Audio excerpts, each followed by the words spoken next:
Where is real estate going in 2025? Today, we have a wholesaler, a lender, and an agent to give you guys a little bit of info and predictions on where you could see real estate going over the next year under Donald Trump. Ray, as our wholesaler, where do you see real estate going from when you started doing wholesale 2 years ago? Well, I think at least for 2025, well, from where I started, I don't think we're gonna have something like crazy like we saw, a couple years back.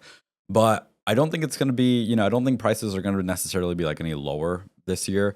I think it'll be very similar to what we saw in 2024. If anything, I do think it'll be maybe a little bit better as far as like interest rates or the market in general. But I don't think it's gonna be anything crazy like when the pandemic was around that everything was just kind of flying off the shelves. I don't think it'll be that.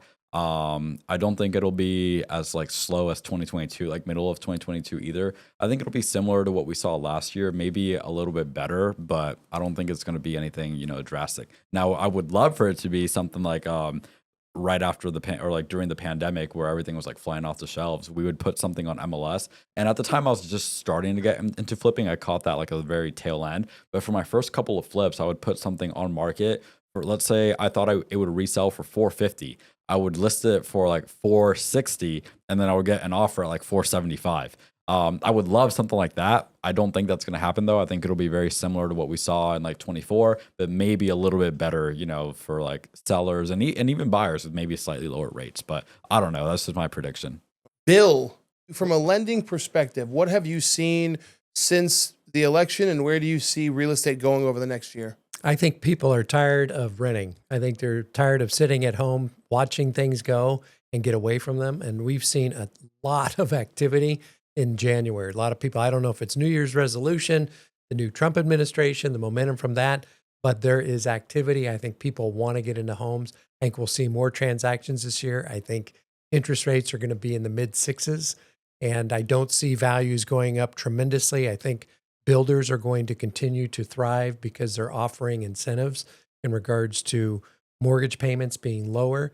And I think investors will continue to find opportunities to buy in the marketplace. But those that are sitting and waiting and tired of renting, they're going to make it happen this year. And then, Brandon, we got to get your opinion. You're out there, boots on the ground every single day.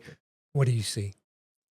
I think everyone who failed to take advantage of where prices have stagnated over the last year are going to look back with tremendous regret. Ever since Donald Trump got elected, we have seen more activity, more new builds, more leads than we've seen in the past 7-8 months combined. And if you don't take the time right now to take real estate seriously, you are going to miss out on the next gigantic wave. You're going to get left behind, and you're going to look back and think, what the hell have I done? You're going to be like those people in 2020 who said the market's crashing. And now you look back and you realize you could have gotten a house $200,000 cheaper. I believe the market has accepted the new interest rate. They're tired of renting. They're tired of seeing their rent be higher than the mortgage. And people are out buying. And if you don't jump on, you're going to look back and feel dumb. You're going to feel regretful. You're going to be angry. And I would tell people to avoid that. Just jump in. Dive in while you can and laugh at all your friends who keep telling you the real estate market's going to crash. Dive in head first, look back, and smile.